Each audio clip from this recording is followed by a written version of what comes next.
I want food. Good morning. I'm Jacqueline Monteith, Science Instructional Coach with Frontier School Division. Thank you for joining us for our live stream straight from the subarctic. We have a couple of interesting features happening this morning. You'll notice that we have a camera feeding live directly from Hudson Bay. So that will be on for the entirety of the stream. We never know what's going to happen, and it is there for you to watch while we're streaming as well. I would like to welcome you to our 2022 event. As you can see, I have some amazing panelists here with me this morning. And at 10:30, we're also going to transition to our second panel of experts, our locals from the community who are these amazing scientists from the subarctic. So before we get started, I have a huge thank you, of course, to our wonderful panelists here today. To the Duke of Marlborough School here in Churchill. A huge thank you to our right-click technology. We have a lot of people here making this happen behind the scenes, specifically Darian and Matthew. A huge shout out to you.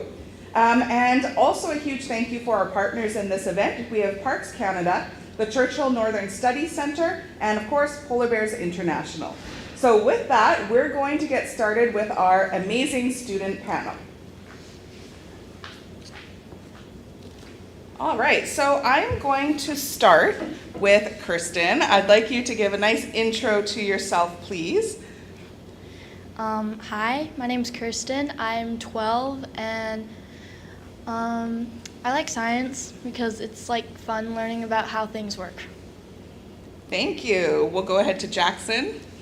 Hi, my name is Jackson Park, and I enjoy science because I always go with trips with my mom to take pictures of aurora, and I got really interested in it. That's amazing. Have you seen any aurora in the past few days or a couple weeks? Yeah. Yeah, it's pretty amazing. This is the place to be if you're interested in aurora, that's for sure. Yeah. All right, go ahead, Sarah. Hi, my name is Sarah. I'm 11 years old, and I'm interested in learning about science because I like learning about different ecosystems. Nice. And you're in such a unique ecosystem here, so that all fits nicely together. Kara, go ahead. Hi, I'm Kara. I'm 12, and I love learning about the environment every day, just like more every day, and yeah, it's great. Great, thank you. Joseph. Hi, my name is Joseph. I'm 11 years old. I'm in grade 6. I like science because it, allows us to learn about our world and how global warming is affecting creatures. Basically, I'm nervous. That's all right. I am too. So we're the same here today. Thank you for that. And Clementine. So hi, my name is Clementine. I'm 12 years old, and I really like science because my mom does all this stuff with science, and I thought I would see what she does, and it's really cool to learn about all this stuff. I agree. With science. I think it's extra cool. So how we came here today is we met a little while ago, and we had an option of what did you want to talk about? What do we want to explore with the world out there in our virtual audience? And you guys came up with the topic of bioindicators. Does anybody want to explain what a bioindicator is? Go ahead, Joseph. A bioindicator is like, so an example of it is like a few years back, we had 2 hummingbirds up here, and normally they'd be more down south and not up here. So that's a bioindicator of warming temperatures. Good, exactly. Does anybody else have examples of bioindicators that you've noticed here in Churchill? Okay, Joseph, we'll let you do one more. Geese are coming more early and eating the berries before the first frost. So what does that affect? So if geese are coming early, they're eating the berries earlier, does that affect like the ripple effect? Does it have any that you've noticed? First frost normally means when they're ripe and you can go picking for them. No one really in Churchill has gotten to go picking for the berries because the geese have eaten them all. So the geese are first there and they're getting them all. And they're not ripe. Okay, good to know, thank you. Go ahead, did you have a contribution? Oh no. Okay. Other bioindicators. Another bioindicator is whales in the bay when they shouldn't be later. So around this time, they should not be in the bay. They should already be migrated. But there are whales in the bay because it is warmer. So typically over the years, when do whales migrate away from the bay? About, it's hard to say, but usually like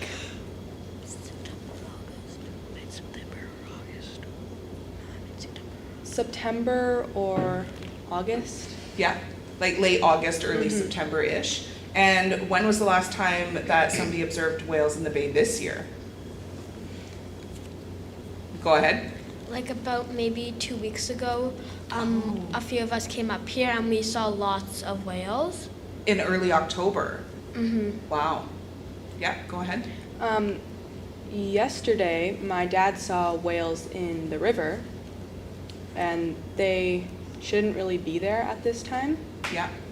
So just to clarify, in case you're wondering, what type of whales are we talking about here? Beluga whales. Yes, beluga whales that are here in Churchill. All right. So I'm going to take a pause from that for a moment, just because we have a lot of folks saying hi to all of you. So we have a good morning from Barons River in Frontier School Division. Hello, Barons River. We have a hello from students in Gypsumville, and we also have a good morning from our classroom in Penticton, BC. So welcome. So we're really coast to coast here, Hi. which is really cool. And of course we have grade 5-6 class from D of M. So a big shout out there. Hi, guys. So folks, feel free to say hello, and we're also accepting questions now. So our topic is those indicators of climate change, but we also have questions open for what life is like in Churchill, what being a youth is like here in Churchill as well, and we can open up those questions. And does anybody here have questions for our virtual audience that you would like to know from our folks out there? Joseph, what would you like to know? For the British Columbia School, is your school on an island or on the coast? Okay, good question. So where is your school? Is it coast? Is it inland? Is it on an island? And you have a question for our audience? For anywhere that isn't Churchill, is it like snowing or cold yet? Yeah. And what's it like here? Do you want to expand on that so far? There's not a lot of snow, but there's like, it's ice and stuff on like the roads and stuff. It's frosty. Yeah. I have an experience that happened when I came here on Monday. So I flew in from southern Manitoba in Winnipeg on Monday. And there's a thin layer of ice all across the ground. And there was somebody coming in, I believe they were from somewhere internationally, coming for bear season. And they had never seen that thin layer of ice before. They've never walked on ice. And they're having a really hard time figuring out how to walk on ice. And it was interesting seeing that from somebody else's perspective who's new to this area in this season. Yes, Sarah? I have a question for the other schools. Sure.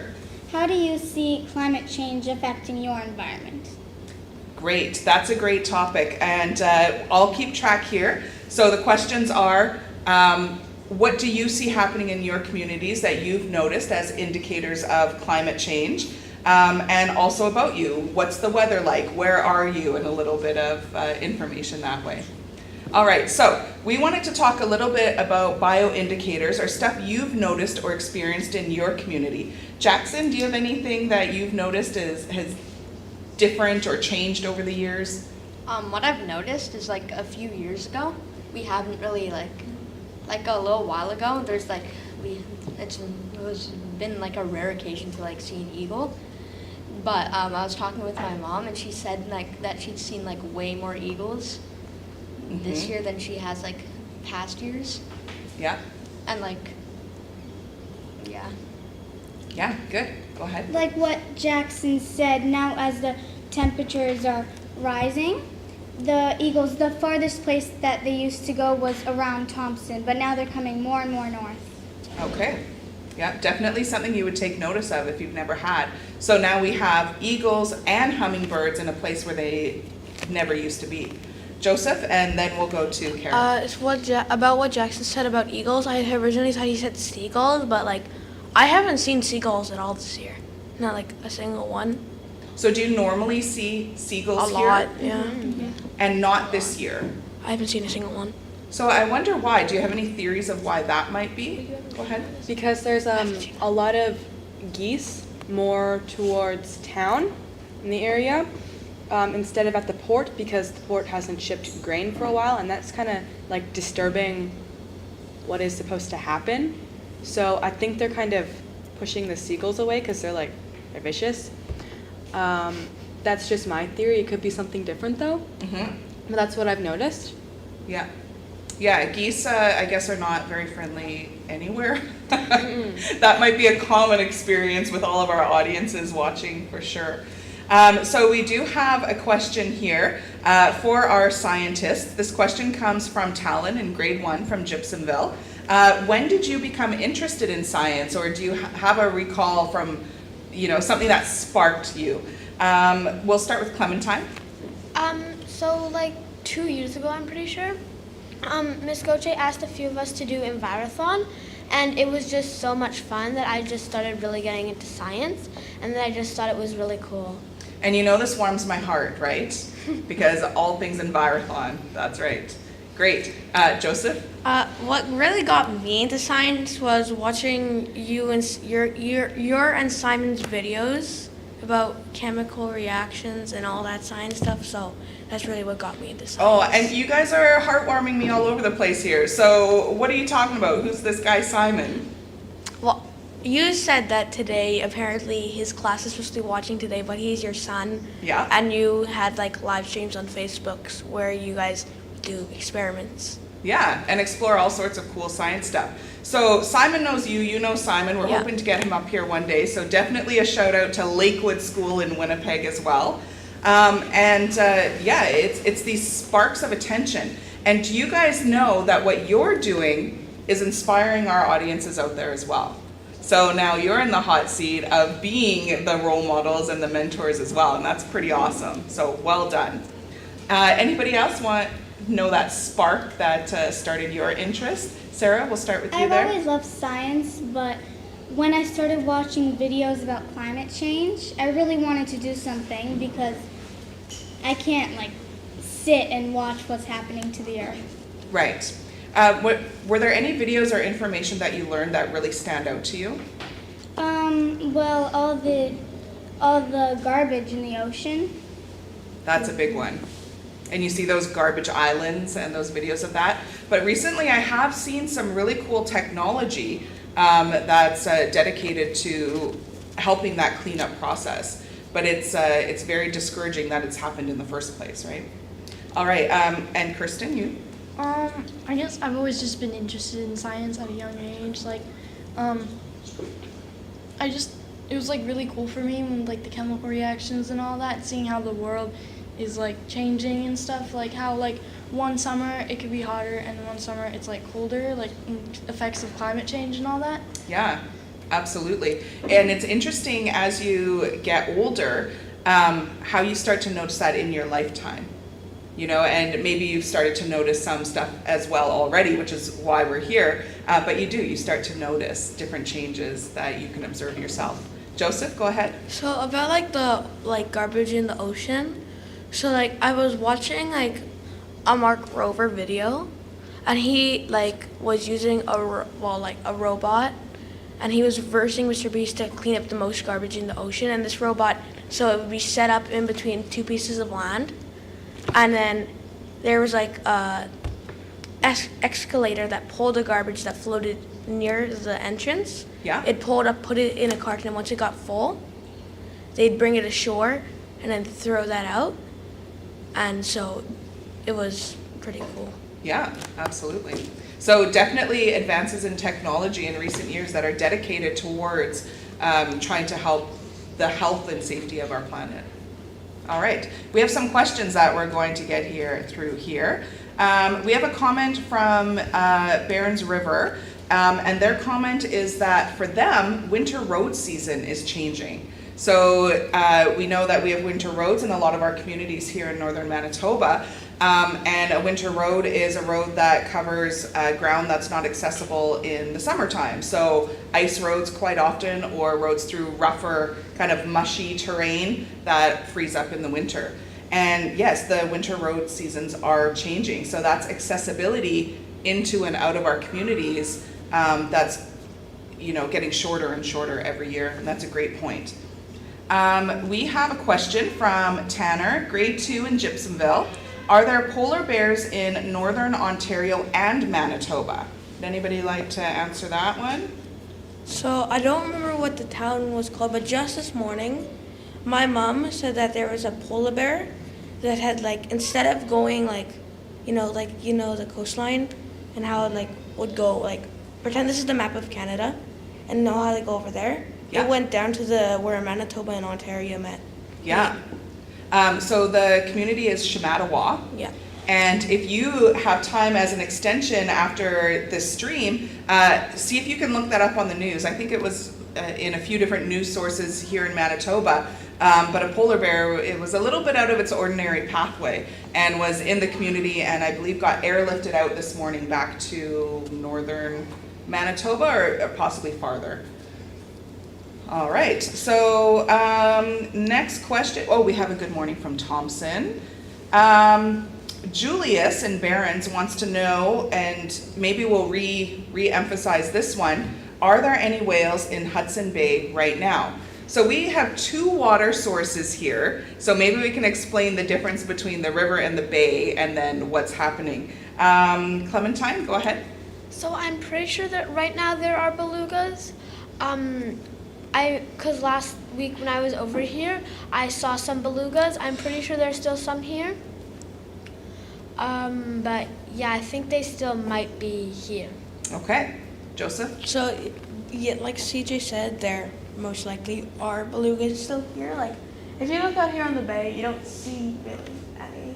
But probably near the mouth of the river, they go in and they mate in the river. Yeah. And have their offspring. So there's most likely a few belugas and maybe a few babies left in there. And today it looks like there's a bit of rougher water, so if you can see on your bay camera, you can see that out in the bay there's some little white caps. That's what it looks like when a beluga surfaces, so maybe there might be one out there that surfaces, but there's also a lot of white caps, so it would kind of get mixed in that line of view. Kirsten, did you have something to add to that? Oh, I was just saying I just saw a beluga back there. I saw it come up. Just now? Yeah, when Joseph was saying there's probably some still in the bay, I just saw one go up. There we go, folks. Keep your eyes on that camera. That's exciting. Exciting, but, exciting for us to see, but also looking at that indicator of a change. The belugas are normally not here past early September. So keeping that in mind. Other contributions to this topic here? A quite couple years ago, I was really young, but my mom tells this story that she was down by the river, and by the river there's large rocks, so you can sit on them and have a picnic or anything, and she was sitting there having a nap, and at the time she had a dog named Mikan, and he's a bear dog, so he protects, so she could nap, and he started barking, and she woke up and she looked in the river, and there was a huge pod of whales, and it was about this time of year, and just a huge pod in the river, 20, 30, and no one believed her because there wasn't any cameras or phones. There was cameras, but I mean there wasn't any on your phone, any videos. So yeah, she told everyone and no one believed her. But now we're seeing now that it has happened before, now, and it's more common now. Mm-hmm. So in the past, occasionally stuff would happen. Every season is a little bit different, of course. But now that's becoming more and more common. Yeah, all right, excellent. Okay, so we have a hello from Gillum. Hi. And Gillum, you had a polar bear a couple of years ago, not too long ago as well. We have a question from Gypsumville School from Ania in kindergarten. What is one cool fact each of you know about an Arctic animal? So we're gonna start with you and we're just gonna go along the table here. Do you know something cool about any Arctic animal here?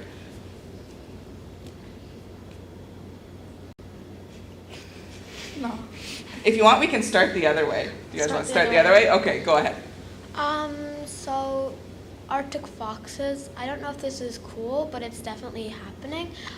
They're getting fewer than them because red foxes are like taking over because they're way more aggressive and stuff. So they're like beating out Arctic foxes.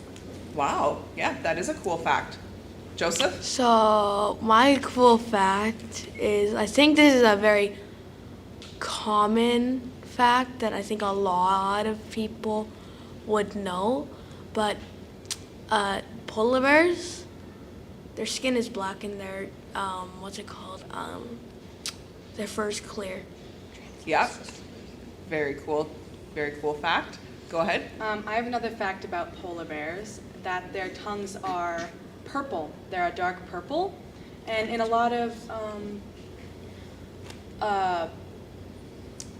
like things in museums and stuff, they make their tongues pink, and it's not accurate. They're actually like a deep purple. Wow. Yeah, I didn't know that either. Well, I hope never to be close enough to find out anyway. Go ahead. I have a fact about belugas. When a beluga calf is born,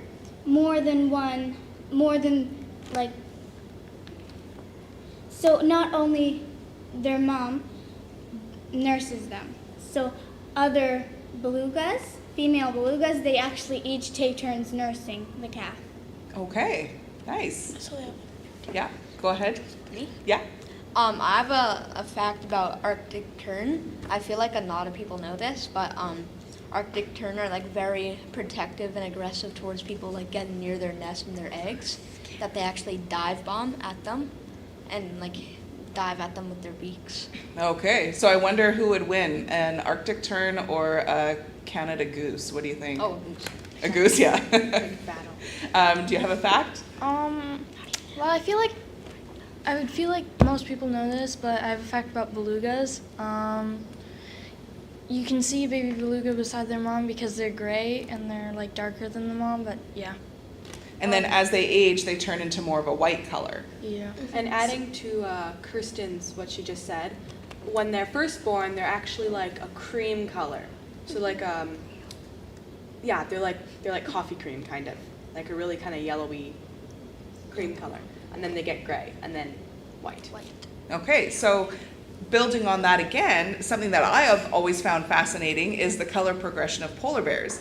So in belugas, we've got babies that are cream to gray to white.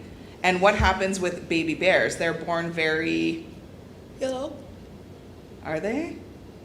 Or white? They're born really white. Yeah, and then as they age, They get dark. they get more yellow. All right, your fact or another contribution Another here? fact. This one's about. So I was watching this documentary, and it was like, so this orca pod. They went out to hunt, and there was like this one teenager. She was watching over all the calves. So like the calves wandered off. They found a group of seals, and the seals chased after them. But the one teenager of a orca watched like 5 calves that weren't even hers. Well, it was a pod, so it was a family. So it's like a social system, and you had a babysitter. Yeah. Yeah, that's pretty cool. Yeah. Speaking about orca, with the sea ice in the river, beluga whales, they don't have a dorsal fin, so they come between the cracks in the ice, and that's how they stay protected, and that's how they breathe. And if the ice melts in the river, then orcas who have dorsal fins will come into the river and the bay, and will drive out the beluga whales. Yeah, they've got skills, that's for sure. All right, Sarah. I've got another fact about orcas. So as sea ice melts, the water will become warmer and become a more comfortable hunting spot for orcas. So beluga calves will be a tasty snack. So they'll be eating some belugas also. And then the top predator of the Hudson Bay area will become an orca whale instead of a polar bear. Wow. And orca also hunt seal. And when is the last time any of you saw seals out in the bay? I think the last time I saw a seal was actually like a while ago, last when the ice was here. Okay. But it was like the day before like the ice started melting. And there was like 2 seals up on the ice. Okay. When I was here, one of my very first trips to Churchill years and years ago, I was out on a Zodiac in the river, and when a seal popped up sort of close to the boat, and it didn't register with me that was a seal. It was so big, and the shine on its fur with the water, I thought it looked like a person surfaced wearing a scuba suit. And when I questioned why is there a person out here in the middle, like it was an odd area and it seemed unsafe with the boat traffic, that's when I realized that I wasn't looking at a person at all, that I was looking at a seal surfacing. Yeah, go ahead. About the seals, and another bioindicator for climate change is seals, when they have their pups, they are on the surface of the sea ice and in between snow caves. So when the snow blows, then it creates caves that the seals have their pups in. And this time of year, a lot of spring rain, like right now, the forecast, it might rain today, and that's really bad because it should be snowing, and that melts all of the snow caves. And so there are less baby seal pups because they're less protected. And yeah, that disrupts the ecological pyramid. Absolutely. I have something about seals. There are 3 types of seals in the area: ringed seals, harbor seals, and bearded seals. But because of decreasing sea ice, the ringed seal population will decline because they depend on the ice so much. Harbor seals, on the other hand, do most of their hunting along the coast, so the ringed seals will soon be gone and the harbor seals will replace them. So changes that you're seeing in a short number of years, but in your lifetime, that are coming or have recently come about. All right, so we're going to go back to our questions here. We have a response from our school in British Columbia. So Penticton is located in southern BC on the mainland between 2 lakes in the Okanagan Valley. Wow. Yeah, very interesting. All right, so another question from Gypsumville School. We have a question from Tanner in grade 2. How do polar bears stay warm in cold water? Joseph. Well, all that blubber that they gain in the winter, it like keeps them warm and helps them survive in the summer. So that's kind of like the blubber's entire purpose. Okay. It's kind of like a wetsuit. All right. Good. Kristen? It's really important for the bears to have the ice so they can like stock up on the fat when they go hunting under the ice, because if they don't have enough fat, they won't stay and blubber. They won't have like enough. They won't be able to keep warm. Right. Okay. Yeah. That's why seals have around 121 pounds of fat.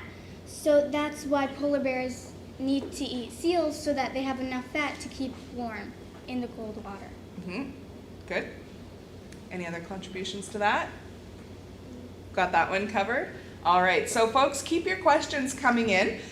We've got a few more coming in here, and if you have questions about bioindicators, life in Churchill, or anything else coming up for our young scientists, we still have about another 20 minutes, so we do have time to answer some more of your amazing questions and also hear a little bit more about yourselves and the communities that you're in. So remember, our young scientists here have questions for all of you, those being a little bit about where you're from and where you're joining us, how you became interested in science, as well as what are some bioindicators or anything you've noticed as changes over the years in your communities. All right, so here we go. Do you know, we talked about this a little bit. We do have a question from Barron's. Paulita is wondering, what are the favorite foods of different Arctic animals? Joseph? Okay, so the foxes, so they're like scavengers, so I'd estimate that it would be eggs from like birds. And then I'm guessing like, and then seals, they'd probably be preying on some of the krill and fish in the bay. Polar bears, seals. Yeah. Maybe the geese would be like the berries. Mhm. And wolves would probably be preying on some of the animals in the forest. So it'd probably be like a few deer, Yeah. maybe a moose. Yeah, that is an animal that we didn't bring up yet, but there are wolf packs in the area as well. And recently, in the past week or so, I've been hearing some stories of wolves not too far from here. All right, go ahead.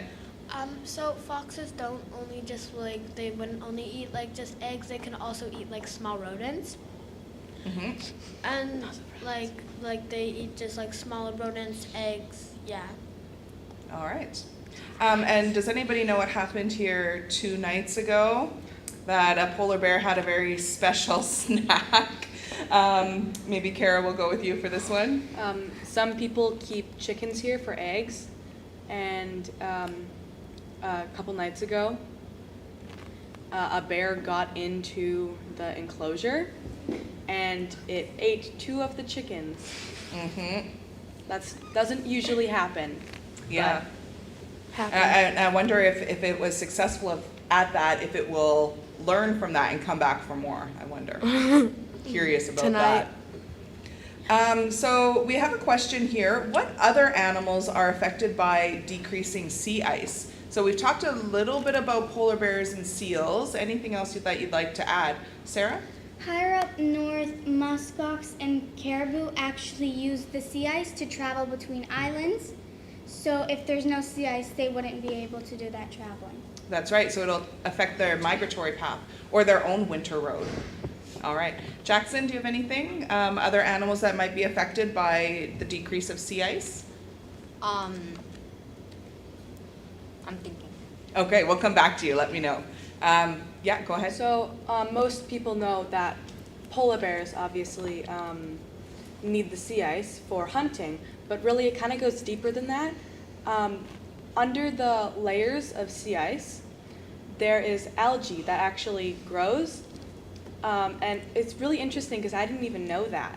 And it can only grow in certain parts with shallower waters, like here, because the waves, it'll bring up things from the bottom of the ocean and almost like soil for a ecosystem to grow the algae. And then things like zooplankton will eat the algae, and then fish will eat the zooplankton, and then seals eat the fish, and then the polar bears eat the seals. So with melting sea ice, that can really affect the polar bears and everything else underneath. That's right. It has that effect, that ripple effect of, through the levels of the food chain. Joseph? So it might affect like elk and like moose in a good way, but not really in a good way, because elk, you know how like they have to like dig in the ground and find their grass and stuff, with like sea ice and snow leaving and it getting warmer, elk will probably end up getting a bit more big because of grass and moss disappearing because of snow's gone and they don't really need to dig anymore. Right. And it's just easy. Yeah.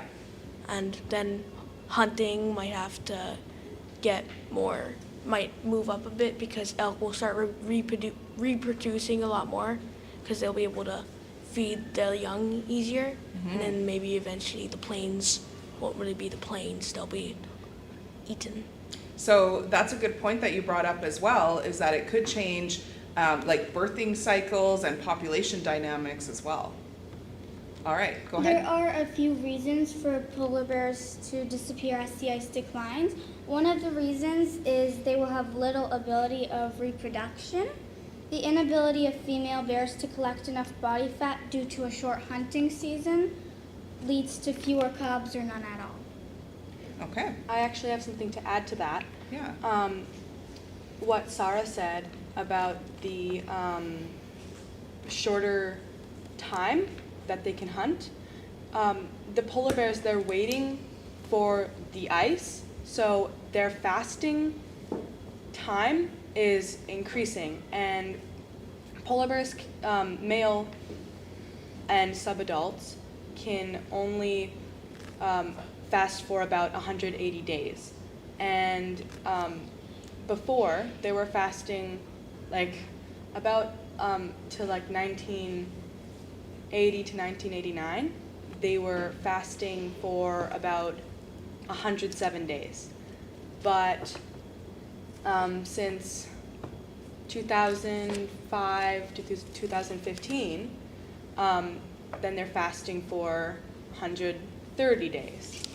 And that is really hard on the animals, because in another like 20 years they could start starving. And some people think that they're starving right now. They're not really. Polar bears are declining because females fast less because they naturally abort if they don't get enough fat on their bodies and enough food. So triplets were really common, and like my dad used to work in a lot of tourism and things like tundra buggies. I'm not sure if you know what it is, but it's like a huge bus that you can go out into the land, and it protects you from bears that try and eat you. But I used to go out a lot too, and we'd see triplets all the time with mothers, and that's really, really uncommon now. Even like twins are uncommon. Yeah, so a noticeable difference in birthing patterns. Okay. Another reason for the polar bears to disappear as the ice declines is the more time they spend on ice, hunting on them can expand, so they can be hunted more. Yeah. Good. Joseph? Maybe I just want to bring this question back up for the experts when the experts have their turn. It's, why don't polar bears just go down south to the rivers where the fish jump and they just eat the fish like the brown bears do? Yeah, kind of like grizzlies, right? We see a lot of that with salmon. Yeah. So that will be an upcoming. You guys got that in your back pocket of why don't bears adapt their hunting ground to go more south? And that's a great question. All right, we do have a bunch of questions coming in here, so we'll try to get to as many of them as we can. We do have a comment from Talon in grade 1 from Gypsumville, who comments that they like science and learning about making tornadoes and doing experiments that way. And weather and climate is changing as well, and that's another indicator of climate change. So building on that comment, have you noticed any changes in weather or climate patterns in the area? Go ahead, Kirsten. It's been raining a lot. Like every time it snows, there'd probably be rain the next day, and then it freezes up again, and then it rains, and there's a lot of rain. Right, as opposed to when there should be snow. Yeah. Okay, Jackson? I've noticed the snow, it's been like coming down every second day, but sometimes it like sticks to the ground, sometimes it doesn't. I've been noticing like lots of change from snow to the rain and freezing temperatures. Yeah, absolutely. Clementine?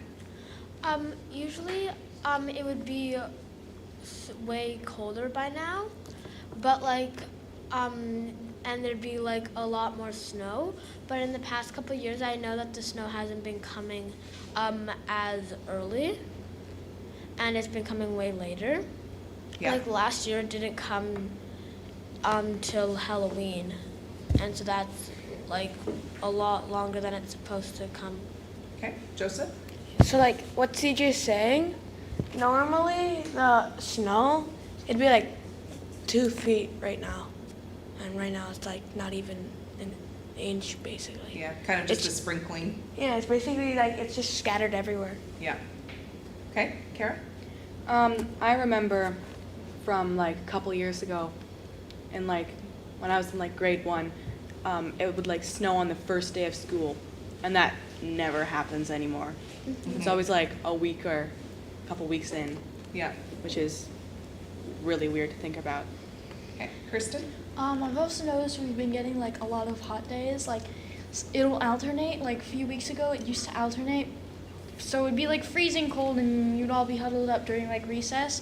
And then the next day, it's like really hot and be like shorts weather because there would be some kids playing soccer, and half of them would be wearing shorts. Mm-hmm. And then it would switch the next day and switch. Well, you know we do have a Manitoba uniform, though. Did you know that? A lot of our folks like to wear, if you'll notice, during kind of the spring and fall seasons. It's usually a hoodie or sometimes even a jacket and a toque, sometimes even mitts, with shorts and sandals, and you kind of got to balance that out a little bit sometimes. All right, Clementine.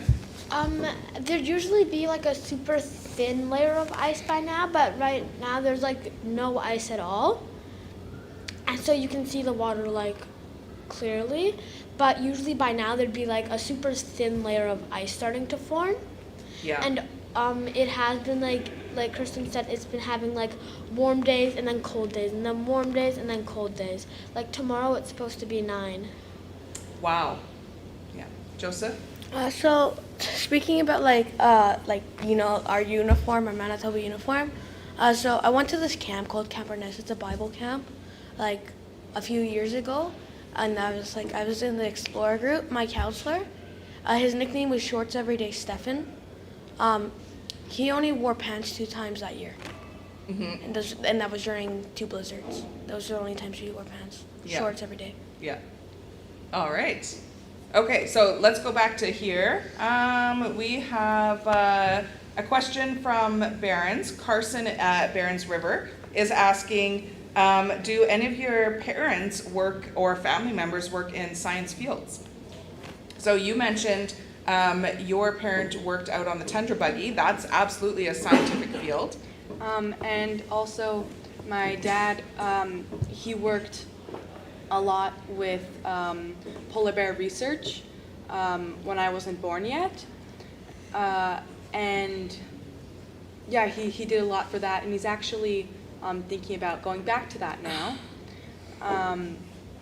And he also goes to Antarctica for research things as well. And yeah, he goes in the tundra buggy.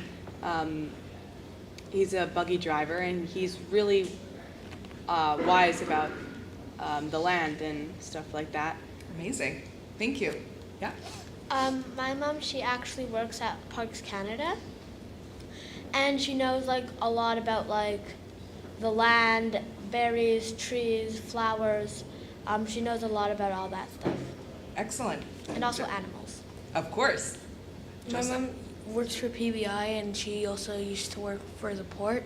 She worked on the Beluga boat, but now since like Beluga season is over, she's not really on the boat anymore, Right. and so now she's just working at the school again.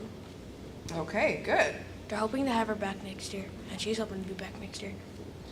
Okay, so we have a comment from Gibsonville School in grade 2 that they like learning about animals and about the Arctic ice on the water. And there's a couple comments actually from students there about how much they're appreciating this and learning from all of you, which is amazing. We have a question from Grace, grade 3 here in Churchill. How can we help slow down climate change, or what can we do? And this is a question that is asked over and over and over again, but what can we do? Joseph? So you can go so when you're at home, shut off the lights that when you're not in the room. Make sure your garbage is tidied up and in the can, or just like make sure it's like in 2 bags so the birds can't break into it and let it loose. And if you can, walk as much as you can, take your bike, but since it's getting a bit snappy now, take your car, but don't take long drives. Take short drives if you can. Right. Okay, yeah. Sarah, we'll start with you. Okay. You can just start using less plastic bags. Cloth bags when you're shopping really helps. And like Joseph said, walking instead of driving or going on your bike, that really helps. Okay, good. Go ahead. Another great thing to do is just spreading awareness. So if you like see a Facebook post, share it on your thing, you know. A lot of people have been doing that in the town. And yeah, there'll be like a shoreline cleanup here, which is really great. And we'll clean up a lot of trash and stuff that's going into the ocean. Mm-hmm. Absolutely. Okay, Sarah? When you ask your parent for a toy that you really want, look at how much plastic it's wrapped in, and will you actually use it or will you just throw it and it'll end up in the ocean? Mm-hmm. So being aware of purchasing and all of that. I do like the comments that you're making. A lot of it is about education and awareness, and that's exactly why we're here today, is just raising that awareness about your experiences and your expertise as well. And that awareness usually does prompt that motivation to act. I was given a great suggestion long ago as well that that has stuck with me, and one of the other actions that you can consider is just being aware of policies and regulations, legislations in your own home communities, and working with the people who are making these or responsible for laws, regulations, and so on, keeping our climate health in mind and our eco-health across the world. All right, we have a big hello from Nova Scotia, Windsor, Nova Scotia. Hi. So now we are truly coast to coast to coast, east, west, and north. So same question in Windsor, have you noticed any bioindicators of climate change? We have a lot of questions for you guys about what inspired you to get into science, how old were you, and all of that good stuff. So we're just about ready to wrap things up. I'm going to ask each of you, what is your favorite topic of science that you like to dive into? Things that just spark your interest or give you that extra excitement, you know, that nerd excitement that we're talking about here. So how about Sarah? What area of science are you really interested in? Climate change. Climate change, yeah. Okay, Kara? I really like wildlife and small ecosystems that you might not like think of or like register, but they're really like the base of everything. Like the ecosystems that are found under the sea ice. Yeah, great. Joseph? My favorite parts of science is like research of natural disasters and chemical reactions. Oh, I like that. And natural disasters, well, you guys had one here not too long ago, a few years A ago. tornado that took the Lazy Bear Lodge's roof right off of it. Yeah, that was, didn't PBI's roof as well? Yeah, PBI and Was it tornado or just hurricane It was- force? it was just a storm. Yeah, Huge extreme storm. And then a couple of years before that, you had another extreme storm that took out your rail. That was a significant event in the community as well. All right, Clementine, favorite area of science? I don't really think I have one. I like just science itself. I just think it's really interesting. Like every topic is interesting. Like it's not just one topic that's interesting for me. I think it's all the topics. I can definitely relate to that. I get excited about all of these that you've mentioned and more as well. Jackson, how about you? Do you have a favorite area? Basically, like the same thing as Kara. Like things that you don't think will make like a big impact, but really do to the ecosystems. Absolutely. And Kirsten? I guess, like CJ, I don't really have a favorite, but I like learning about life and all that, like how the body works and all that.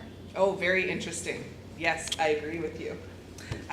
We also have, here we go. So we have a hello from the Philippines. Oh, that's Yeah, that's amazing. That's amazing. So hello. Amazing that we've reached overseas. That's fantastic. The folks from Windsor, Nova Scotia, have commented that they're definitely experiencing more hurricane-related weather events on the East Coast, and just recently as well. There were some major storms happening, I guess, about a week and a half ago or so. Ian and Fiona. Oh the yes, storms. Ian and Fiona. Yeah. We were talking about that in class. Yeah. Well, now you have some folks here who have experienced it themselves. So Well- maybe this is a good platform for some further conversations. All right. So we're just about ready to wrap things up here. I do want to give a couple of reminders that in just 20 minutes, we're going to be moving over to our second session of the day with our experts from Parks Canada, Polar Bears International, and the Churchill Northern Study Centre. So you don't need to go anywhere in our virtual audience. We will just pause the stream and then we'll pick things right back up at 10:30. You can keep your questions coming in on the chat that we're on now. And if you do have additional questions for our students, you do have my contact information. You can feel free to email if you weren't able to access the chat, and we can get all of those questions and comments to our amazing young scientists here. Yes, Josie. I just wanted to say, have you had any contact with Simon on the chat? I have not had any contact with Simon on the chat, but I think we can do something about that if we want to connect your classrooms. I'm sure we can make that work. All right, so to finish off, we have a very special presentation here. We have, Sarah, you've come up with something very special. So do you want to explain what inspired you here? I wrote a poem about climate change because the topic, I think you can be very poetic about it and how much it's affecting the environment. All right, go ahead. Slowly, the earth is changing, but you can still notice the way the birds sing, the way the air feels heavy. The Arctic is disappearing, becoming a memory, and soon the polar bears will be gone. That is, unless you do something, but that is up to you. Thank you. That is wonderful. And you have all already started your journey here just by participating in this conversation and joining our panelists here. So a huge thank you. We hope to see you at 10:30 for our second session. Take care, have a great day, and thanks from Churchill. Thank you. Bye. Bye. Bye. See you. Bye. Bye.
along the shores of the Hudson Bay. I'm just pausing for a moment. Are we good to go? All right, restart. Good. Good morning, everybody. I am Jacqueline Monteith, Science Instructional Coach with Frontier School Division. We just finished an exciting panel with our student experts here in Churchill, Manitoba, from the Duke of Marlborough School. And now we're here for our second session. They've got a big act to follow, as you've already expressed. And we have our experts here from the Churchill Northern Study Centre, Parks Canada, and Polar Bears International. Now, this morning we've already had people tune in coast to coast, literally from British Columbia to Nova Scotia, all over Manitoba, in Ontario, and even from the Philippines. So welcome to our virtual audience. Before we get started, I'd like to express a huge thank you to all of our partner organizations, as well as to the school, D of M, Duke of Marlborough School. A huge thank you as well to our tech crew. We have Right Click Technology from Frontier School Division. Specifically, we've got Darian and Matthew here helping us out, and it's completely amazing. So without further ado, let's get started. So we're going to start with introductions, a little bit about who you are, the organization you're working with, how your day is, what you had for breakfast if you like. So we'll start with you, go ahead. Hi everybody, my name is Joni. I am the research coordinator at the Churchill Northern Study Centre here in Churchill. It's actually located about 23 kilometers outside of town. So it's surrounded by a lot of untouched tundra and just right on the edge of the boreal forest. So a little bit of what I do there as the research coordinator. The CNSC supports research in 3 different ways. So we have our visiting researchers. So we often get researchers from all around the world, throughout Canada and the United States and overseas. We get them coming to the study center to conduct their research on the subarctic here. So I'm able to support them in all of their projects, whatever they need, if they need some advice on how to conduct research in Churchill, if they need a bug jacket or how to work in polar bear territory advice or anything like that. I'm there to support them and make sure that their experiments go successfully. I also lead contract research at the study center. So oftentimes researchers from far away, they can't stay in Churchill that long, so they can leave their project up to me and I can keep it running throughout the year.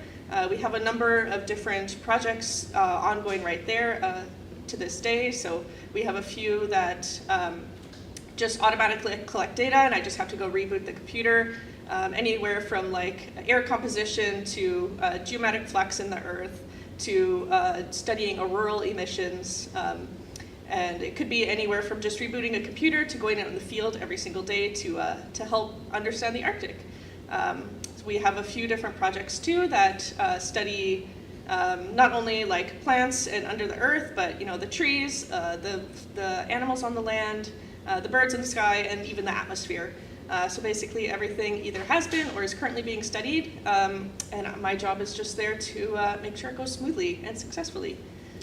Joni, that's amazing, and I think that your job description falls in the category of you can't possibly have a job description for this. It's so all-encompassing and absolutely amazing. Thank you for that. Go ahead. Hey, I'm Russell Turner. I work for Parks Canada, and specifically Wapas National Park. My title is Ecosystem Scientist, and I do a lot of research and monitoring in the national park in the Churchill area. I'm originally from Jasper, Alberta, so if there's anyone tuning in from Alberta, hello, nice to see you. And I've lived in Churchill for about 3 years. And for breakfast, I had scrambled eggs and an orange, and a cup of coffee. So very nice. Yeah. I also had a part of an orange, but I was staying at Blue Sky, a bed and breakfast.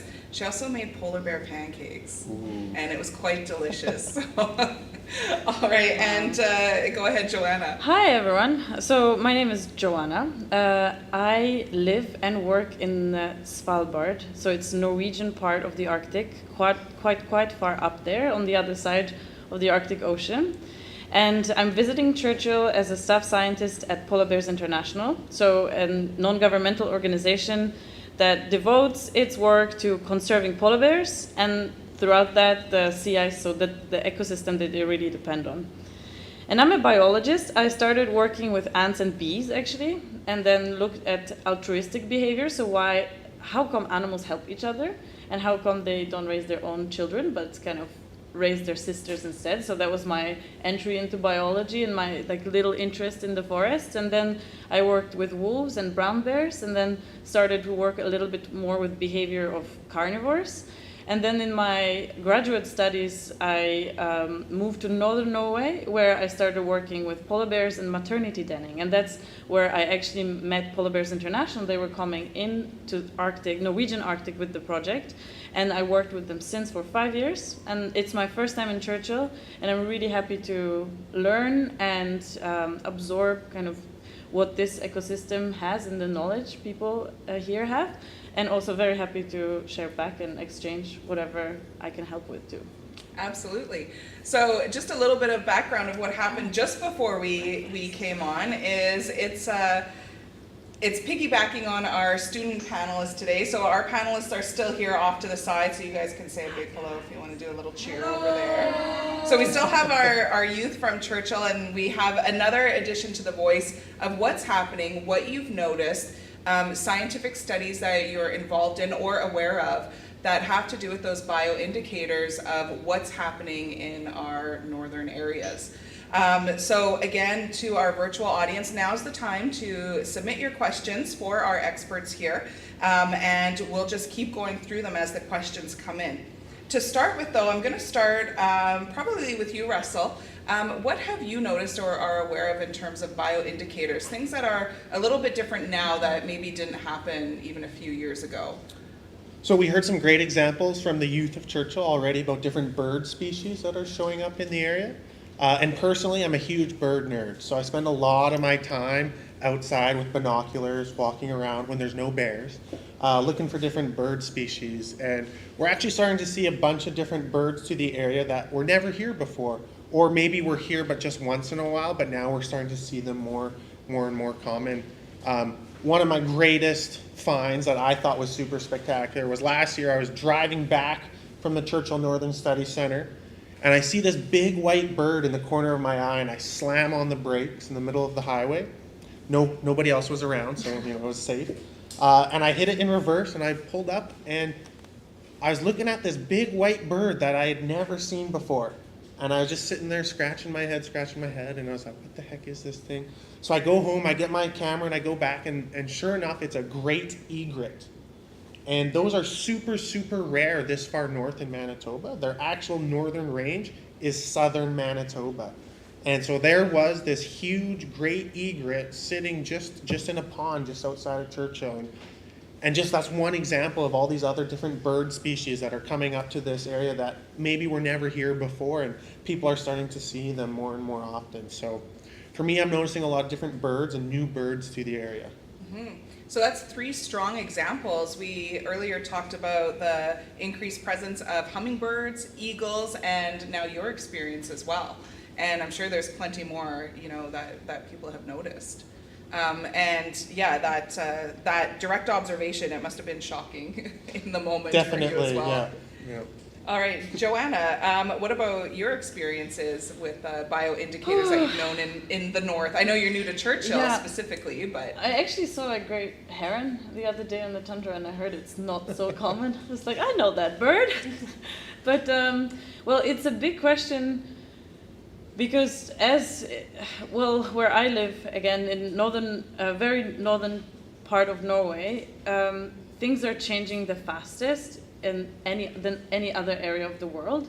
So actually that part of the Arctic is heating over twice the rate of any other place in the Arctic, and is 3 times more than the rest of the Earth. So it's really overshooting the predictions of how fast the change is going to happen.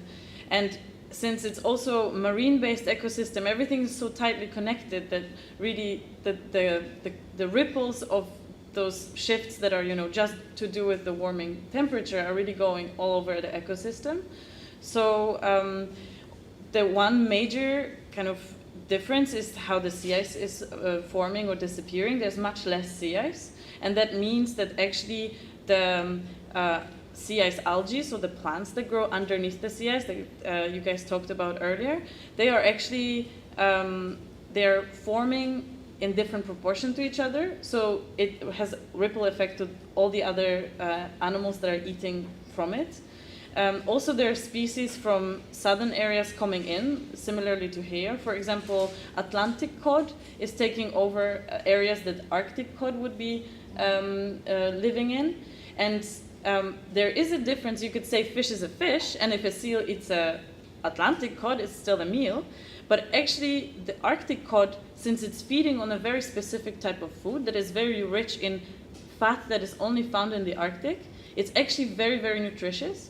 So if belugas or other animals that are living in the Arctic are starting eating southern fish species, it's like eating pizza instead of a very nutritious meal. So as you can see, all the connections are entwined, and they then go into polar bears that I focus my work on, and polar bears have harder time to reach the areas in which they historically denned because of the sea ice disappearing. So moms are actually shifting areas they use to in order to raise their cubs. Bears spend more time swimming recently, so the sea ice is just not as thick, so they are actually going through it and have to swim for longer. And also, bears are finding different sources of food. So I work with birds as well in the summer, and I've seen many bears plowing through eggs in search for some additional snack, which has consequences for entire bird population on an island that suddenly has, all its future investment wiped out with one hungry bear.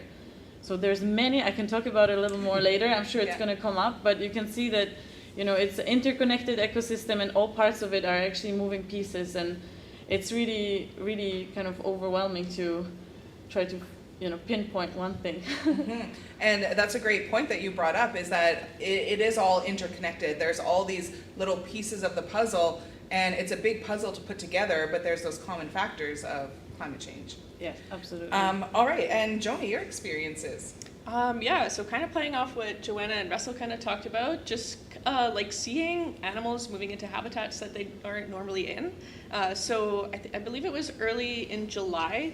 I was out in the Churchill estuary conducting observations on belugas, and it was just like a very strange day. Like the belugas were acting kind of irregular. Their numbers in the estuary were significantly lower than they normally are just for that day. And it was just very erratic, and we were wondering what's going on. So we were just boating around the estuary, kind of looking for these belugas, until we saw this like huge black back like breach out of the water, and it was a bowhead whale calf. So bowhead whales don't often come this far south into the Churchill River estuary. So it was quite spectacular to see. It was only there for about the one tide cycle that day, and then it kind of moved on, but it was lost off of its regular migratory path. So just being able to see like animals sharing habitats that don't normally do. Also, around the study center, we have quite a lot of along the coast by Churchill, there's a lot of Arctic fox populations, and then kind of further south down the coast of Wapas National Park, there's a lot of red fox populations. And with climate change becoming more and more prevalent up here, we're noticing that they're sharing more and more habitat. So just kind of focusing on that and looking at maybe what the implications are that they're sharing habitats, and what that kind of leads to. People think that they're a pretty similar species of fox, but they behave quite differently, and red foxes are quite larger. So just seeing it's going to be interesting to see the implications of all these different animals sharing habitats that haven't normally before. Mm-hmm. And the interactions that happen, and like you said, the difference in fish species, of meals, and all of those ripple effect factors that we're now seeing the results of. We do have a question from grade 10 in Grand Rapids School, and the question is, what's the maintaining temperature for fauna and flora living in the subarctic zone? So it's a bit of a broad question. Is anybody comfortable taking that one on about our vegetation here and effects on vegetation that you've noticed? Maybe I can take it more circumpolar, for example. Yeah. So I think we could take, there are some lines temperature that really decide what type of ecosystem we're going to have. Of course, if it's warmer, plants have an easier time growing, their juices are flowing, they can transport the nutrients in all the parts of the outside branches, so they can grow a little bigger. And it was really interesting for me to come here to Churchill and actually see polar bears among trees, because this doesn't happen anywhere else. It's very special. Whenever you see pictures from here, you're kind of shocked, but also it's pretty unique. And I think it draws my attention to this line that is all around the Arctic, actually, and that's a line we call thermocline, because it's a line connected with temperature, so thermal line. And that means that it's actually a line that is dictated by the warmest month of the year, that destines whether the trees are going to grow there or not. So it has to be at least 10 degrees for a month for trees to develop. And in many areas of the Arctic, it has not been historically happening. And or in the mountains, for example, the trees are a little lower, but as the climate is warming, this line is moving further up. So actually there can be an expansion of growth of plants, like trees that are going further north. And I think so in many areas it was below 10 for the longest month of the year, but now it's actually getting warmer, and the variability, so the difference between the warmest and the coldest is increasing too. So the climate is becoming more variable. And I think another very important part, that if I talk about sea ice and the ecosystem that bears depend on, sea ice is forming in temperature that is below freezing, minus 0.8. And that is because when crystals, the water kind of stucks together when it's cold, it's a fresh water, then it's zero, and then, like all those moving particles are actually hugging together and creating ice. But with sea ice, they need to push out the salt from the water mixture, so they actually need to be even more cooled, which is another really line that has to happen in the Arctic for the ecosystem to thrive. It has to be below freezing and well below freezing in order for the ice to form and hold. So that is another very important. It's not subarctic, but it's kind of Arctic, and my focus is there. So kind of that's why I think I kind of put my attention there. That sea ice is quite special because it's either there or it's just going to melt. So that the warming temperature is definitely an issue there. I don't know if that helps with the question. Absolutely, it Cool. does. That's some great, very specific information that I think our students were looking for. Russell, did you have anything to add on to that? You look like you maybe were considering that one. Yeah, one thing that we're concerned about, especially in Churchill and the subarctic, and Wapas in particular, is a lot of our animals are migratory animals. So in the summer, we have about 250, 300 different bird species that come to the park, as well as polar bears and caribou, they're migratory species. And one thing that we're worried about with climate change is actually a mismatch of when it's warmest and most productive, the vegetation, with a mismatch when animals are arriving. So we're starting to see it getting warmer and warmer earlier in the year, but the wildlife and critters are not arriving at the exact same time to hit that peak in vegetation. And so we're not exactly sure how that's going to impact a lot of the wildlife in this area, where they're missing that peak in vegetation because vegetation is growing earlier than when the birds or other critters are arriving. So something that we're keeping our eye on and hope to learn more about.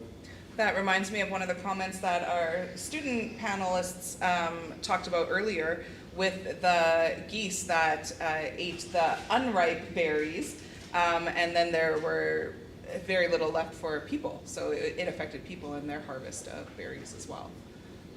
All right, so do you see animals adjusting to the changing climate in the subarctic? This question comes from Gibsonville School, and Joni, I'm gonna put that to you to start with. Do you see animals adjusting in any way? Yeah, I mean, animals have evolved for many, many years to be able to live pretty efficiently in the habitats that they occupy. So when these habitats start to warm, they have to evolve to accommodate things like that. So obviously polar bears are evolved to sustain quite cold temperatures, swim many, many kilometers. And with this warming and the lack of sea ice, they tend to overheat. All right, anything to add on? You go ahead. Yeah, one of the things that we're seeing, thanks for the question, is especially with some of the caribou in our national parks. So we have a caribou herd called the Cape Churchill caribou herd. We estimate the population somewhere between 1,000 and 3,000 individuals. And what we're observing is on really hot days in the summer, as they're becoming more frequent, hot and buggy days, we actually see these caribou grouping up or forming large tanders. So they're not individuals out on the landscape, they seem to form together. And we don't know what kind of consequences that has for energy or for predator-prey dynamics, or these caribou are forming one massive herd coming together on really hot, buggy days, and we don't know how that will impact caribou moving forward. But we're starting to see that through some trail camera studies and just direct observations in the field, that on really hot, summery days, they're bunching up together in large numbers. I can throw in then also one more example from birds that are nesting on cliffs of Svalbard, the island where I work in. Those birds are adapted to colder temperatures, and they have black backs. So actually when there's a predator above and the birds are swimming in the water, it's very good in a masking color for them to have. But when they're out there in the cliff exposed to the sun, it's actually making them pretty sensitive to hot temperatures. So when I look at them sitting on their egg, on hot days you can see that they have their beaks open and they kind of spread out a little bit.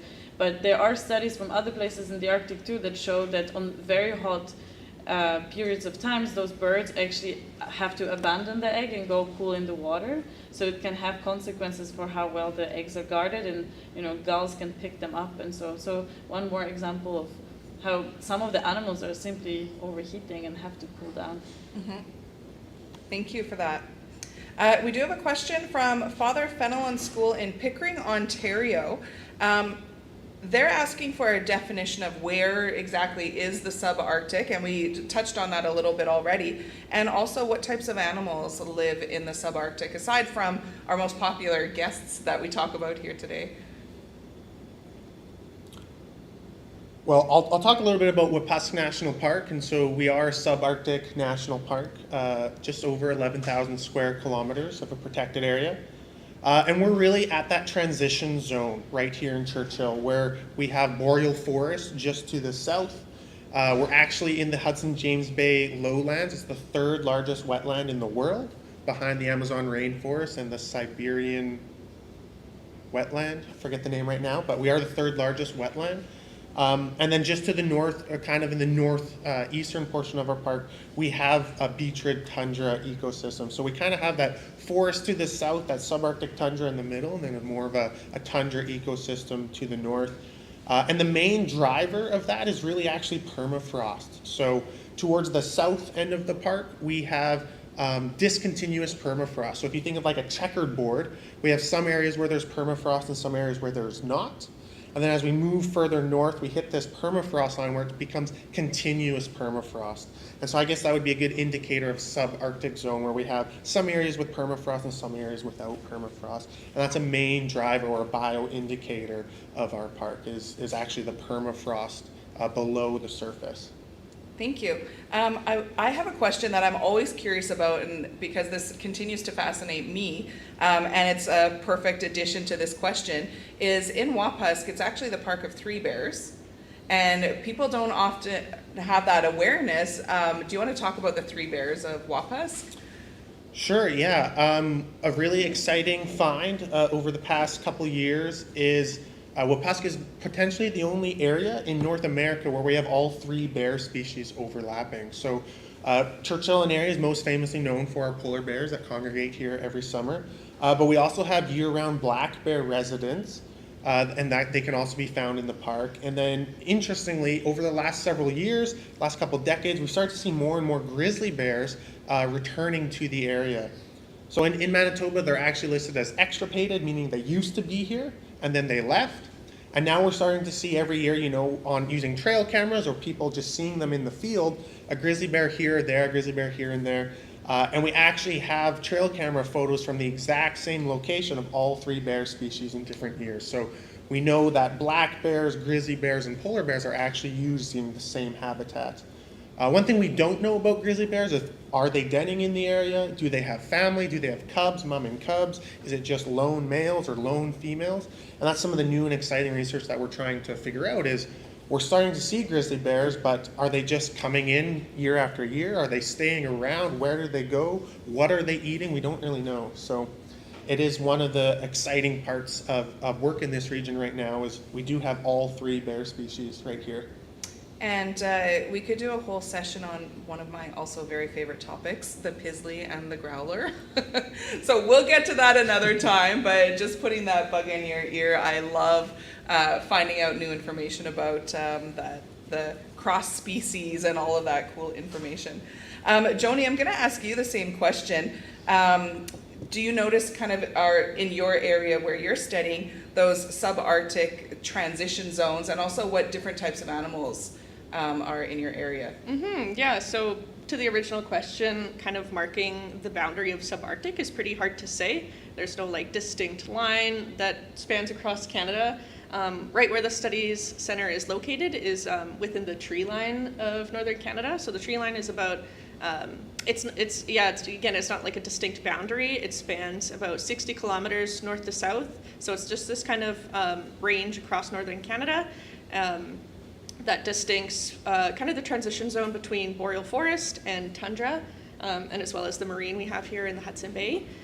So the tree line in which the study center is kind of sitting right on, Churchill's kind of unique in the fact that we are the southernmost point of this tree line, so it kind of expands more northwards as you move west across Canada. Being in a transition zone, the amount of like ecosystem biodiversity is so high. Animals use the areas in different ways. They utilize different aspects of it. Even just like the difference between a day in July compared to a day in December is like stark difference. Like it could be plus 40 degrees in July and super hot and buggy, and then 6 months later it's minus 40 and there's a snowdrift that's 15 meters tall. So just the amount of variability that happens there is quite astonishing. And have you noticed any animals that people are sometimes surprised to hear about that live in this area? Occasionally we'll spot moose out there at the study center, so that one's a little bit more rare to see out there. We had a couple wolves pass by just yesterday, actually. When people come to Churchill, they're usually just here for the polar bears. And then I feel like when they get here, they realize like how rich the animals are that actually live here. Absolutely, thank you. Joanna, same question. We're gonna go back to that of what you feel is that subarctic zone and animals that live in the zone that sometimes people are surprised about. Yeah, so again, maybe with a look from a little different environment, so Norway. And it's in many ways similar. The area that we're talking about is not so terribly cold to be casted in ice all the time and snow, but it is actually colder than further south down the continent. So the trees are lower, there's a lot of lichen, there's a lot of moss, and then animals that kind of evolved to eat this type of food that is not actually very nutritious. So they have bacteria in their stomach or in their gut that help them to digest this type of food. So we have reindeer, but we call them reindeer, but it's kind of caribou. This species go all around the subarctic and in some parts of the Arctic further north. But we have also lemmings further south, so rodents that go around and also thrive on vegetation that otherwise is not really nutritious for other species. And also what's quite interesting is that in Norway, the spruce doesn't make it that far up, or there's no tamarack either, but we have birch, and birch is the toughest tree that goes further north. So if you would go to a transition zone in Europe, then you would see actually just low forests of birch and different species of birch that are very hardy and adapted to cold environments that are in there instead of the coniferous trees. So that is a big difference. That is interesting. Yeah. I want to find out a little bit more about that. Yeah, thank you. So we're going to take a pause from the questions just for a couple of minutes, and I really am curious about some of the artifacts that you've brought and how these artifacts connect to our topic today about those indicators and how they help with the studies and the research that's going on. So I'm going to leave it up to three of you. Who would like to start and what you'd like to showcase? And I'm also wondering if we can get some zoom in on some of the artifacts when we're showcasing them. So who's up first? I can start off. So what I brought with me today was a trail camera. This was a trail camera that was out in Wapas National Park for the past year. I don't know if you can zoom in, but there's actually a bite mark in the bottom of the camera. And it was actually, we captured an image of a polar bear biting this camera and puncturing it with its big front teeth there. So, but we do have a network of trail cameras out in the park. And so one of the things we're really interested in a new project we're working on, is documenting where and when caribou are at different areas of the park. So we have 92 trail cameras out in the park on a network or a grid. And it'll capture images of everything. So they're motion sensor activated. So anything that walks by or flies by or crawls by this trail camera, we'll get photos of it. So we'll have caribou, wolves, bears, black bears, you know, the 3 bears that we talked about. This year we got all 3 species again on this on trail camera. And yeah, this project is in partnership with the University of Saskatchewan and the Manitoba Métis Federation, and it's super excited. We're trying to learn a lot, mostly about caribou, but we will learn a lot about the other species that call Wapas home. It is a new project. We just deployed the cameras last year, and so this summer was our first year of data collection, and oh my gosh, the images are fantastic. This is really building off of the work of Doug Clark from the University of Saskatchewan, where he had a large trail camera network out in the park on 3 of our research compounds. And he was starting to learn things about all the different animals and really encouraged us to expand our network. And if you are interested in getting involved, you can check out his website, the Zuniverse project, the Arctic Bears project, and you can go on and look at those trail camera images online and do some citizen science and help us classify those images. So the Arctic Bear project on Zuniverse, and you can see those images that these trail cameras are collecting. That's an amazing way for our students to get involved, and I'll be sending you that information in an email in the next day or so. So watch for that, and we'll give some more information about how people can get involved. Sure. All right, some more of the artifacts. Yeah, I can go in and continue on the imagery. Actually, the photos from camera traps that I was shown as a kid were one of the reasons why I feel like decided where I wanted to go, seeing animals kind of undisturbed and so private. And well, funnily enough, I take part of the maternity den study now that is basically an observation of polar bears on the very first time when they are coming out of their snow dens, in which they give birth to their cubs and then raise the cubs throughout the winter time. And in the spring, the polar bear moms, together with their children, they're actually popping out into the environment, outside environment, for the first time. And they have to make this decision whether to go out into the sea ice to hunt seals and expose their little cubs to this very harsh environment, or if they, stay put and play it safe, but that means also they are running out of their own energy. They need this fat and they need the seals in order to replenish their energy reserves and to continuously feed the cubs. So there's a really critical balance and compromise that's ongoing there.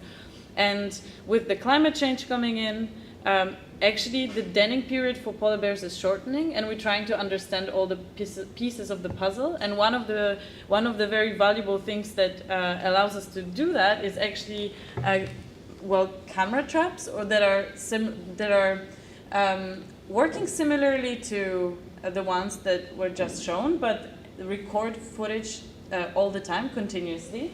So I can open this slightly bear-proof box. We've built this camera ourselves, and inside there you can see that there's a window right here. I'm sure. So we cut one side of the box in order to have a clear view, and we installed just those cameras there with a battery and fueled with wind generator, and they allow us to collect extraordinarily good quality footage of polar bear behavior minute by minute. That later we can not only understand when the bears are coming out of their dens exactly, but we can see in what condition they are and how playful are the cubs and what kind of behavior they have. And then we can also use this information and pair it together with the colors. But maybe you can talk about the colors a little more. Mm-hmm. Yeah, so then to play off the collars, what I brought with me to show and tell, this is a fox collar. So it works pretty similar to the collar that Joanna has there. It's just very small. People have asked me if this collar is for baby polar bears, but it is not for baby polar bears. It's for foxes. So this is an old collar that's been discarded from a research project that was conducted outside of the CNSC by Dr. Jim Roth from the University of Manitoba and his team. He's looking at red foxes in particularly. So I kind of mentioned earlier about how Arctic foxes and red foxes habitats are starting to overlap significantly more as a consequence of climate change. So what he does is he flies out to the coast of Wapas National Park every single summer, and he's looking about how these red foxes use the land and how they move around. So usually they den in higher areas of land, so like beach ridges along the coast. That way they're nice and dry, their dens can stay dry, and their pups aren't at risk from any moving water or floods or anything like that in the spring. So he collars these foxes and just uses them, tracks them to see where they're going around on the land. So it just uploads GPS coordinates that he's able to see where they're going. And he's also looking for in-use fox dens. So what red foxes do in Wapas National Park is they actually have quite a significant impact on the land. So in order to tell an active fox den from an inactive fox den, active fox dens have thriving vegetation. On a beach ridge, it's a lot of gravel and like small, short tundra plants. And then when you come across a fox den, it's suddenly this big patch of lush, green, tall grass, very thriving tundra plants. And that's because of like waste that they discard there from prey or from their pups in the den. They're basically fertilizing the land and changing kind of how the ecosystem looks. So this is just kind of like a representation of his study and kind of the impacts of climate change on that too, and how they use their habitat as it changes. Amazing. Do you know how the collars work? I would love to find out. I Okay. think everybody would love to find out. Yeah. Well, these are actually, we all have now technology that is pretty advanced in our everyday life. So our phones probably can do much more than this collar, but I think the battery life is really what is limiting when it comes to studies of wildlife out there. We want to know where the bear goes or the fox goes, but we cannot really recharge their equipment that we put on. So one of the biggest part of the collar here is the battery. So that is actually the most precious part, because that determines everything else that happens. And both of the collars, they also have a little bit of wire coming out, and that's an antenna that allows researchers to talk to the collar, but what's most importantly, collar talk back to the researchers. And that's done through satellites. So satellites that are circling the Earth, they also, help us with our GPSs, but they can also help us to locate the animals that wear GPS devices. So a collar like this has a battery, has a GPS tracker, so it can, talk to satellites and see, I'm seeing this satellite here, and that satellite here, and that satellite over there, and all those three ways combined, they actually give a very high accuracy of where the animal is. This information is stored and paired together with some other things that are measured, like how much the collar is shaking, and that actually tells us like how much the animal is moving. Like, are they sleeping and the collar lies still, or are they walking? So you're going to get this movement, and it's recorded here as well. We have also thermometer, so we know how cold it is or how warm it is. If a mom wearing the collar kind of hugs, herself in a den, then this is going to be warmed up and almost as warm as the bear. But if she's outside, then this part is cooling off, and actually it's almost as cold as the outside. And one more very cool tool that it's quite simple. It's conductivity sensor. So it senses whether the animal is in water or walking outside of the water, which in terms of polar bears, that gives us really precious information, because swimming is much more energy costly much more tiring than walking. And polar bears lose much more fat doing that. So if we know that bears are swimming more, because we see that those collars are dipped in the sea much more for longer than they used to, we can kind of understand, like, okay, and polar bears are spending some more energy than they're burning their fat faster, even though it's the same, like a day passes, but it makes a difference if it's a day walking or a day swimming, really. So and then all this information gathers, it texts the researchers, and you can just get the information every 11 hours or every 2 hours, whatever you set it for, and give you a nice view of animal behavior, or simplified view, but some indication. Amazing. So where can our viewers find out more information about the studies you're doing and how this connects to climate change, or how you can connect to audiences around the world? So how about at your organization? So a pretty easy way to find out what we're up to or what we've been working on lately is to follow our social media. We're pretty active on Instagram and Facebook, and just kind of updating what we're up to, kind of some of the latest projects that are going on at the CNSC. Russell kind of also mentioned citizen science, so that's a super awesome way to get involved. We have a couple of projects, like I'm part of the Arctic Bears project that Russell mentioned. We also have a project, or PBI has a project of their Beluga cam on the Beluga boat that puts around the estuary every summer. So you're able to go onto these websites, participate and watch the videos and watch the footage. And it's just like so much like vast quantities of footage that if the researchers were to sit down and watch it all, it would take them like 1,000 years. So it's super, super helpful that just like everyday people are able to watch these videos and participate, and it provides such invaluable knowledge just when you're marking down interesting things that you see. So yeah, that's a super way to get involved on explore.org or on Zuniverse.com. Sounds good. And again, we will be sending that information to you so that you can check out these amazing resources. Anything else to add for your organizations? Yeah, I'll jump in and say that Wapaska is a very remote national park. There's actually no roads or trails into the park. So one of the best ways to experience the park is using a 24/7 live feed camera. And so there's it's a collaboration between all of our organizations. A tower at Cape Churchill in the park that shines or has a 24/7 live feed of Wapas National Park. And this time of year, you can often see polar bears, walking around the gravel beach ridges. And so that's on the explore.org website, and just search Wapaska National Park Polar Bear Cam. And yeah, you'll be bound to see some really cool live footage that's happening right now. On top of that, I'll just hit the Zuniverse project again. So it's the Zuniverse Arctic Bears project. You go through yourself and you classify trail camera images, and it's like you're in a National Geographic documentary, and you're seeing, polar bears, wolves, moose, and you yourself are contributing to science. Because yes, it would take scientists a long time to go through, every single image and classify it themselves. So we ask you and the public and students to get involved. And on top of that, just the Wapas National Park, if you're really interested, we have a website online that talks about, our research and monitoring, but also how we protect and present different aspects of the park. So, great, thank you. Go ahead. That's exactly, great places to visit. The polar bear camera that's there provides, the footage that from the tower in the national park is really a wealth of information. I've seen,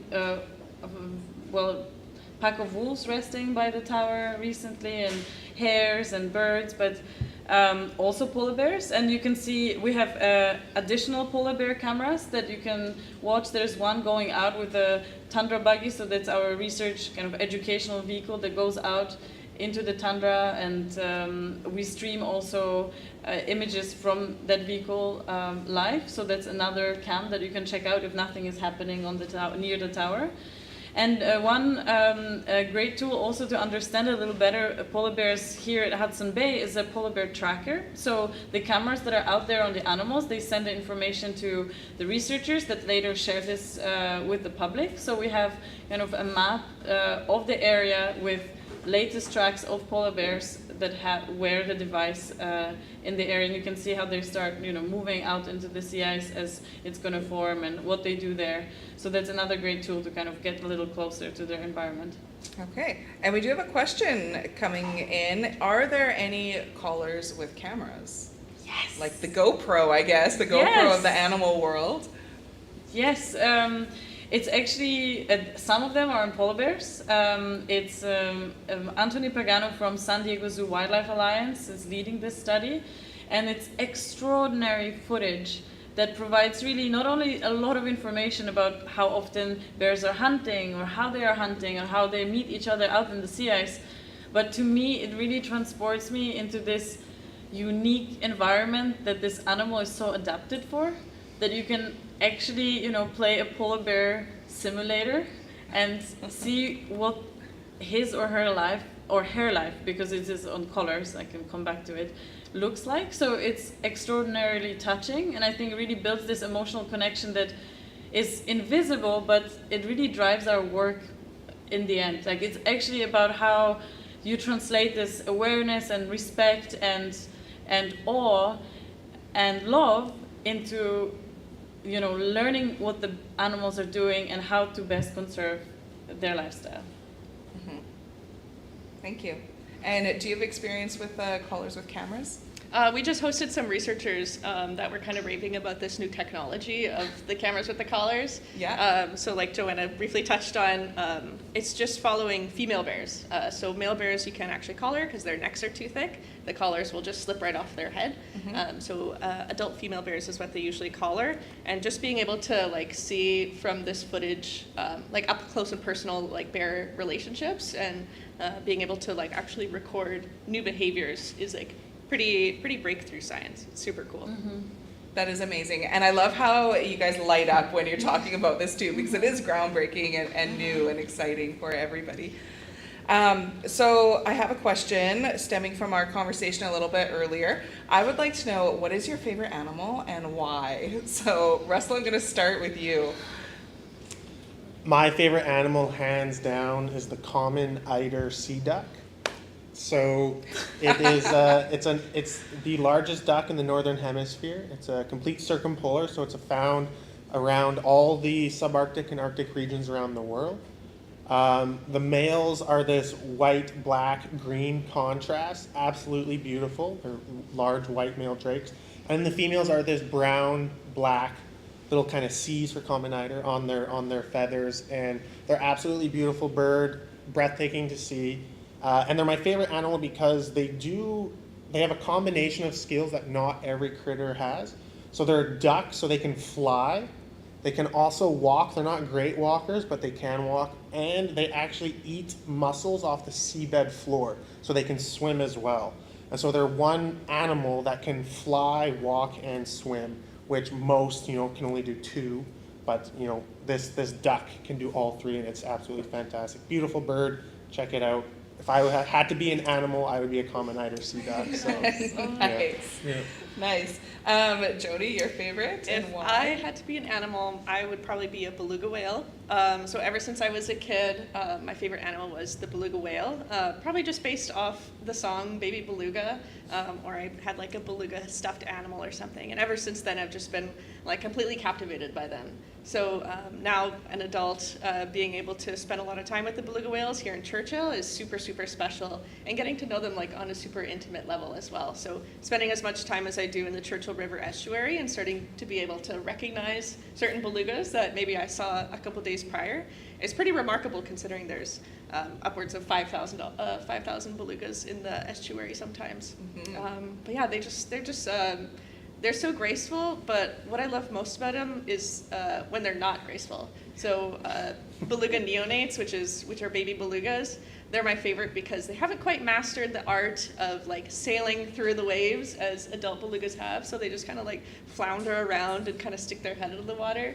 And I just think it's completely charming, and I would love to be a beluga whale. That's amazing. Like we need to see the gag reel of this. That's fantastic. All right, your favorite animal? For me, well, it's hard to choose a favorite, but I do like otters a lot. And it's partly because what you said, like combining worlds, and they can walk and they go on land, but they also are excellent swimmers. And even though they can swim deep, they like the surface, and they're quite social. They play a lot too. And they just, I really like the playfulness and the sociality of them. But when I remember I had different fascinations with animals. Like otters are always there, and I think I wouldn't mind spending my next life as one. But I did like elephants a lot, and tigers, and silverfish. I don't know if you guys have them, like the little critters that are often living in bathrooms. And The little bugs that I curl love up them. a little bit. Yeah, whenever I would Yeah. go into the bathroom as a kid, you know, dark at night, there's this like this silver sparks just like not everywhere. Our house wasn't dirty, but it was a healthy house. It was a room for a lot of different things living, you know, and I felt like they kept me company, and it was just so comforting knowing that there is this whole different world that comes out at night when we sleep and keeps me company at scary bathroom at night. Like I really am fond of those silverfish. I have Please to like say, us. I work with a lot of students all over the place, and these kind of topics come up, and that has surprised me. I like that. Yeah, very nice. I think I have a couple of different animals. I don't think I could narrow it down to just one, but otters is in my top 3. And the reasons that you mentioned, but I also like that duality paired with that they can be quite vicious. Oh yeah. I like that duality of them. Narwhals, because it's that unicorn of the sea that I have a fascination with.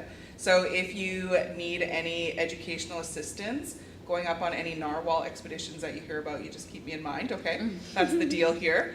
And for birds, it's pelicans. I love watching them and their flight patterns, and they fascinate me, and of course remind me of what I would imagine pterodactyls to be like. So for me, it's pelicans in terms of birds. I think it's nice to spread out a little too, and like I sometimes think like, ooh, how nice would it be to be a lichen and live for like hundreds of years and watch everything pass by, but you just spread on this thin layer of the stone that is free from wind, and then, you know, I think it would be nice shifting perspectives a little bit from time to time. Yeah. So when I don't have to be an animal, I think it would be nice to be a lichen too. Yeah, you might liken that a lot. Yeah. And I love it, which is actually in Norwegian, lichen is love. All right, so we have one last question. That's an interesting question. It's an animal we didn't talk about in either panel yet. Do you have any research connected to wolverines? Right now, no. It is a topic that we're interested in exploring with Wapas National Park. So they are an endangered species. So they're a species at risk, a part of the Species at Risk Act here in Canada. And from time to time, we do see them on the trail cameras, because like I said, anything that goes by these cameras, it captures 3 images of. And so we do see wolverines, but right now in northern Manitoba, we're not doing any research, but it's another thing we want to learn, you know, how many there are, when and where they are, and how they're incorporated into the food chain and the food web here in this area of the world. So.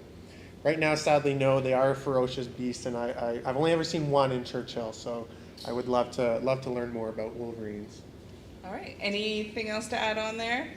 No, there's a lot of sea separating the area in which I work from the wolverines that are living further south. So I live on an island. There's not. If there's going to be a wolverine there, there's going to be definitely a study being set up that quick. Absolutely. And from your perspective, anything on wolverines? Yeah, I mean, since, as Russell mentioned, wolverines are a species at risk, so it should be super important to kind of understand the implications of that and what's threatening their populations here in Churchill. Them being at such low population numbers alone, not only that, but they're also super elusive, even in places where their populations are higher. So just being able to like find them, to study them is pretty hard. So yeah, I would probably need to use a lot of trail cameras. Yeah, we need to invent some wolverine-proof cameras. All right, so folks, that wraps it up for us. A huge thank you to our panelists, both here now and our student panelists who were with us earlier, and your organizations. We've got the Churchill Northern Studies Centre, Parks Canada, Polar Bears International. Of course, we have many partners that play into these as well, and a huge thank you as well to all of our schools that have been watching and tuning in here. You will expect an email from me with information about our organizations and some citizen science projects that you can get involved in. If you do have outstanding questions, please feel free to email me. I'll make sure that they get responses from the right people, and we'll get those back to you as well. So I think that's it. I think that has been such a dynamic morning and a dynamic hour with all of you. A huge thanks. I hope this has been amazing for you as well. Thank you. Thanks for the questions. Yeah. Thank you, guys. All right. Thanks again, guys, and we'll tune in again another time. Take care.